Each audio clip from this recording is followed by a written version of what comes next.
Hello students, ये chemical kinetics का second video है। ये जेई और नीट एस्पिरेंट दोनों के लिए यूज़फुल है। तो नेक्स्ट क्वेश्चन है क्वेश्चन नंबर 5। क्वेश्चन नंबर 5 देखिए स्क्रीन पे है। इसको क्वेश्चन में क्या है कि रिएक्शन रेट एक इक्वेशन है, उसका रिएक्शन रेट दिया हुआ है। क्वेश्चन में हमसे बोल रहा है ना उसका इक्विलिब्रियम कांस्टेंट कैसे निकालने के लिए। तो हमको पता है कि एट इक्विलिब्रियम कॉन्सेंट्रेशन जो होता है, कॉन्सेंट्रेशन ऑफ एनी रिएक्टेंट या प्रोडक्ट जो होता है ना वो चेंज नहीं करता है। तो रेट, उसका रेट जो होगा ज़ीरो हो जाना चाहिए।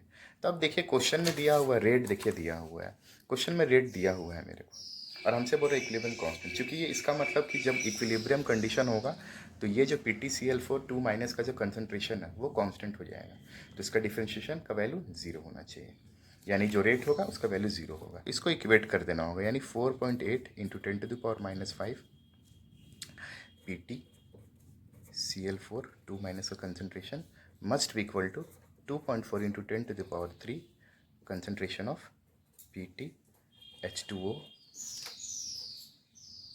Cl3 minus multiplied by concentration of Cl minus. अब इस इक्वेशन का इक्विलिब्रियम कांस्टेंट क्या होगा? तो Kc का वैल्यू होगा concentration of PtH2O Cl3 minus concentration of Cl minus divided by PtCl4 minus. H2O का कंसनट्रेशन लेना नहीं है क्योंकि H2O तुम्हारा लिक्विड है, तो लिक्विड का कंसनट्रेशन चेंज होता नहीं है। यानी कि इसका वैल्यू क्या होगा 4.8 इंटू 10⁻⁵ डिवाइडेड बाई 2.4 इंटू 10⁻³ -3 है यहाँ, ठीक है। तो ये तो 2 से कट गया और ये हो रहा है 2 इंटू 10⁻⁻²। तो Kc का जो मेरा वैल्यू आ जाएगा 2 इंटू 10⁻⁻² आएगा। समझ में आया स्टूडेंट? क्वेश्चन नंबर 6 बोल रहा है for a first order reaction the time required for completion of 90% reaction is x times the half life of the reaction, the value of x is, ठीक है। अब फर्स्ट ऑर्डर रिएक्शन के लिए हम लोग को पता है टी हाफ का वैल्यू क्या होता है। तो टी हाफ का वैल्यू होता है 0.693/K। अब हम लोग को 90% जो टाइम लग रहा है उसको वो कैलकुलेट करना है। तो मान लेते हैं कि ए शुरू में 100 था, तो फाइनल जो है मेरा ये 10 है। अब फर्स्ट ऑर्डर रिएक्शन क्या कहता है कि R is equal to R0 e⁻⁻KT। Final value 10 है, इनिशियल वैल्यू है 100 e⁻⁻KT। इसका मतलब क्या है 1/10 इज इक्वल टू e⁻⁻KT। इसका मतलब है e⁻KT इज इक्वल टू 10। दोनों साइड लॉग लेंगे तो ln 10 is equal to KT। इसका मतलब है कि जो T है 90%, उसका वैल्यु कितना आ जा रहा है, तो ln 10 डिवाइडेड बाई K। अब ये क्या है, ये है x टाइम्स T हाफ के, यानी 0.693/K। K यहाँ से कट रहा है तो x का वैल्यू कितना होगा 2.303 डिवाइडेड बाई 0.693, यानी कि आंसर मेरा जो होगा ना ग्रेटर देन 3 होना चाहिए। एक ही ऑप्शन है इसमें ऐसा, वो ऑप्शन है 3.32। तो ये मेरा करेक्ट आंसर होगा। ठीक है स्टूडेंट, समझ में आया? अपने से भी अटेम्प्ट कर सकते हैं आप इसको वीडियो को पॉज करके।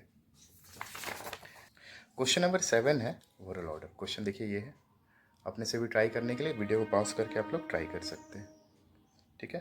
देखिए चूँकि हमको पता है जो स्लो रिएक्शन होता है ना, यही रेट डिटरमाइनिंग स्टेप होता है, यही बेसिकली रेट डिटरमाइन करता है। इसका मतलब क्या है ना, इस रिएक्शन का जो रेट है ना basically K times NOBr2 multiplied by NO होना चाहिए। लेकिन मेरा एक्चुअल रिएक्शन तो ये है, तो हमको जो रेट का वैल्यू निकालना है ना इन दोनों के टर्म्स में ही निकालना होगा, NO और Br2 के टर्म्स में निकालना होगा। यानी कि इसका मतलब क्या है, हमको यहाँ पे NOBr2 को रिप्लेस करना पड़ेगा। जो फर्स्ट रिएक्शन है, फर्स्ट रिएक्शन का मान लेते हैं इसका कुछ इक्विलिब्रियम कांस्टेंट होगा Kc। तो Kc का जो वैल्यू होगा ना, Kc का वैल्यू क्या होगा NOBr2 divided by NO multiplied by Br2। तो यहाँ हम NOBr2 का वैल्यू को इसमें सब्सटीट्यूट कर सकते हैं। तो इसका मतलब रेट का वैल्यू क्या आएगा, रेट का वैल्यू आएगा K टाइम्स NOBr2 का वैल्यू यहाँ से पुट करेंगे तो K times Kc multiplied by NO का कंसनट्रेशन, Br2 का कंसनट्रेशन, NO का कंसनट्रेशन। तो रेट का वैल्यू कितना आ जाएगा Kc NO का कंसंट्रेशन टू द पावर 2 और Br। तो रेट बेसिकली क्या हो जाएगा, तो इस यहाँ 2 है, यहाँ 1 है, तो रेट जो होगा ओवरऑल ऑर्डर होगा इस रिएक्शन का 2 + 1 यानी कि 3 होगा। यानी इस क्वेश्चन का जो आंसर होगा वो 3 होना चाहिए। समझ में आया आपको? ये भी अच्छा क्वेश्चन था। अब नेक्स्ट क्वेश्चन देखते हैं, क्वेश्चन नंबर 8। क्वेश्चन में दिया हुआ है log k और 1/t का ग्राफ दिया हुआ है। देखिए स्टूडेंट्स,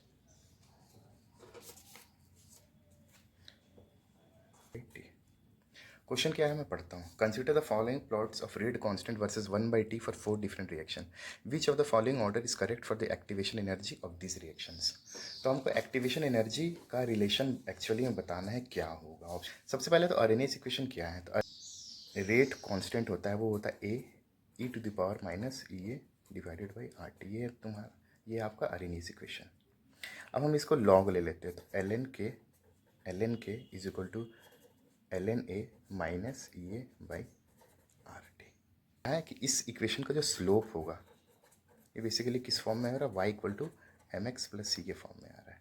स्लोप का वैल्यू क्या होगा, तो स्लोप का वैल्यू जो होगा ना माइनस ए बाई आर होगा। ये स्लोप है। स्लोप का मैग्नीट्यूड क्या होगा, स्लोप का जो मैग्नीट्यूड होगा वो ए बाई आर होगा। अब इस इक्वेशन में अब ये जो 4 लाइन दिया है इससे हम लोग देख के बता सकते हैं कि किस लाइन का क्या स्लोप है।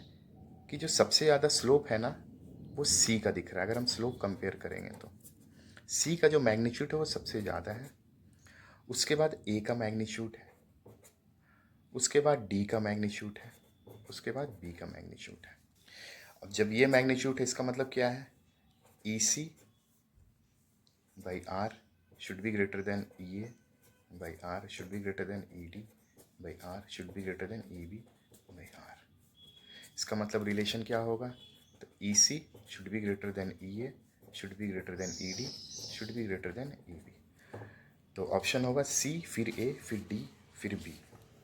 तो आंसर इसका होगा ऑप्शन डी। ठीक है स्टूडेंट, समझ में आया? ये भी अच्छा क्वेश्चन है, खासतौर से नीट के लिए, इस साल के क्वेश्चन के लिए काफ़ी इंपॉर्टेंट हो सकता है ये। ठीक है स्टूडेंट्स, अगर आपको ये वीडियो अच्छा लगा होगा तो वीडियो को लाइक करिएगा, चैनल को सब्सक्राइब करिएगा। Thank you.